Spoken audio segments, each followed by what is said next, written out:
This is Real News Media TV, coverage you can trust. Please like, share, subscribe, and hit the notification bell. Select all for daily news updates. Low grades in PEP and the CSEC pushed the ministry to resume face-to-face classes, said Williams. Education Minister Favour Williams says the results of last year's primary exit profile and the Caribbean Secondary Education Certificate exams prompted the ministry to push for the resumption of face-to-face classes despite the COVID-19 pandemic.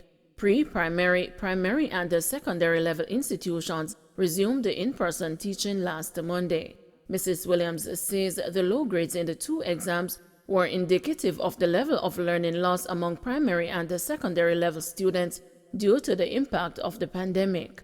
And when we look at the math and English performance, especially the math performance, you would have seen the decline in that. We were already at low levels in terms of passes in mathematics, and during the pandemic it went even lower. So that is, it's an alarm bell about mathematics that has been ringing for several years, maybe decades, and we can't afford for any more erosion in terms of learning loss among our students. Our schools have been physically inspected by the Ministry of Health and Wellness for COVID compliance, and that COVID compliance includes, as I said, wash stations that are visible around the compound, signs reminding students to wear masks, signs reminding them of the distance they need to be from each other. Of course, let me mention that our schools would not have been approved if they did not have an isolation center. And what that means is if there's a child who shows up with visible symptoms or a temperature that's higher than it should be, immediately they should be put in that isolation center for there to be medical attention.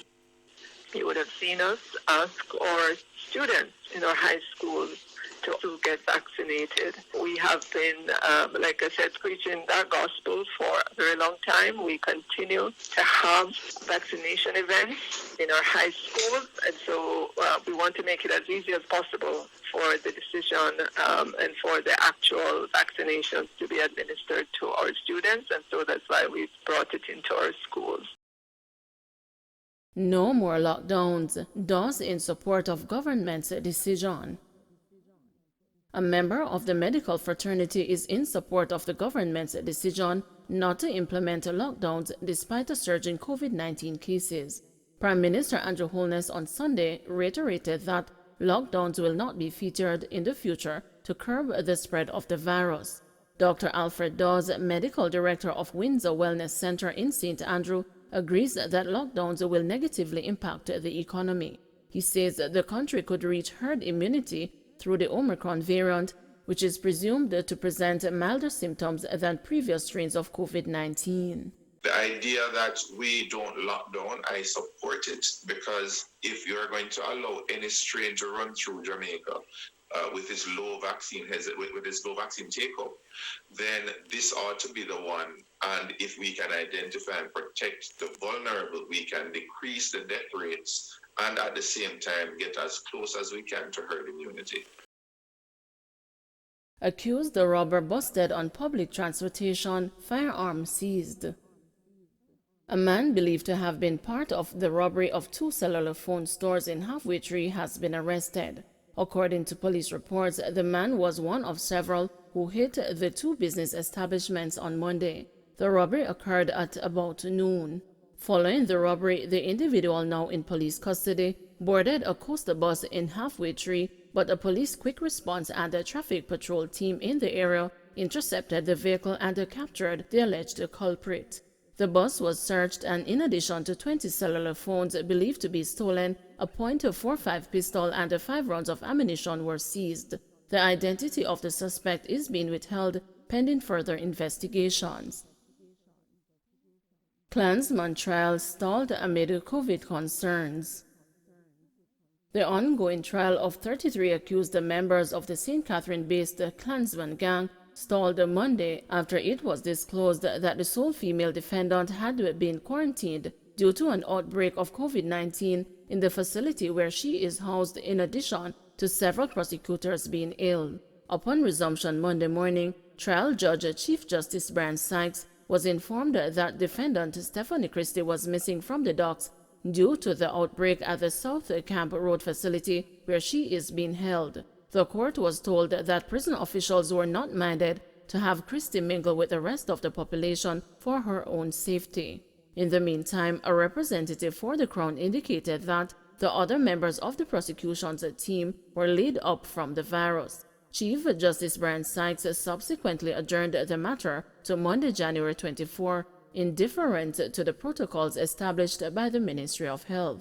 Jamaica is now firmly in the grips of a fourth wave of the respiratory virus, with the island recording a string of quadruple-digit single-day increases in COVID-19 cases. Woman among 3 charged with illegal possession of firearm. A 31-year-old woman is among 3 people who have been charged for illegal possession of firearm and ammunition in connection with the seizure of a handgun on Sunday, January 9.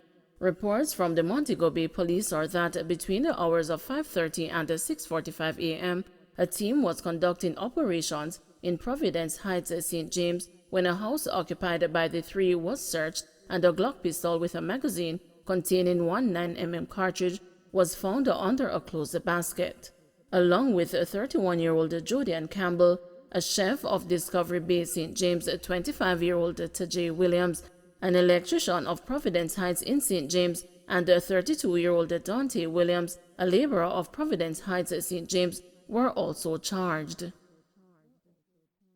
Man dies after crashing into utility pole in Portmore. A man died early this morning after crashing into a concrete utility pole along the Port Henderson Main Road in Portmore, St. Catherine. The deceased has been identified as 40-year-old Maurice Mackenzie.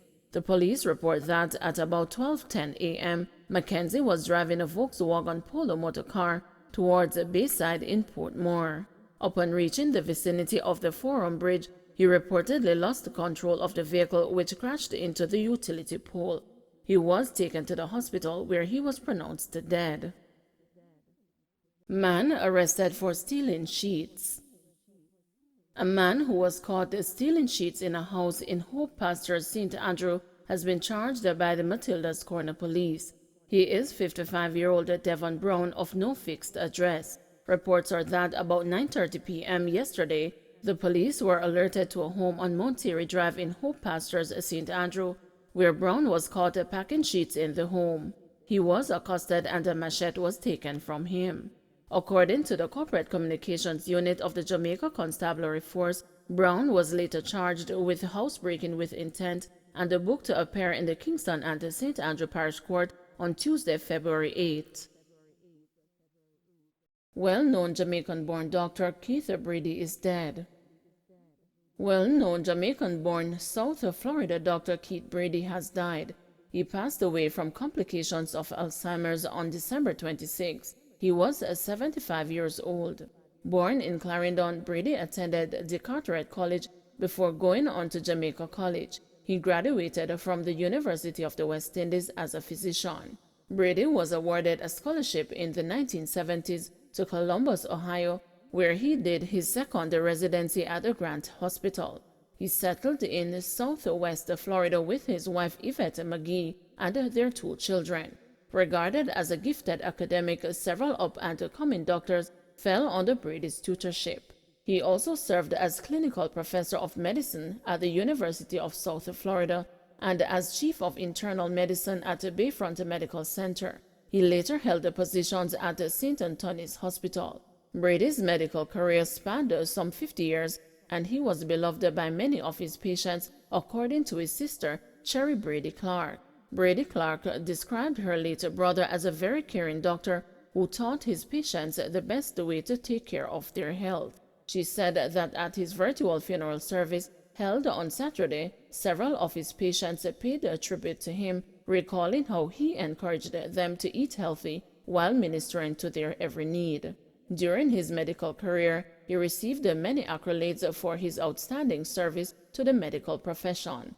Brady's first love, however, was music, but he was persuaded by his parents to pursue medicine as they deemed it a more stable and lucrative profession.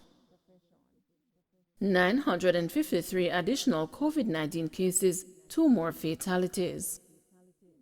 Jamaica on Sunday recorded 953 additional COVID-19 cases, pushing the tally to 103,458. Of the new infections, 556 are women and 397 are men, with ages ranging from 7 days to 97 years. One of the new cases is under investigation. A total of 1,924 tests were conducted. The country's positivity rate has moved to 52.1%.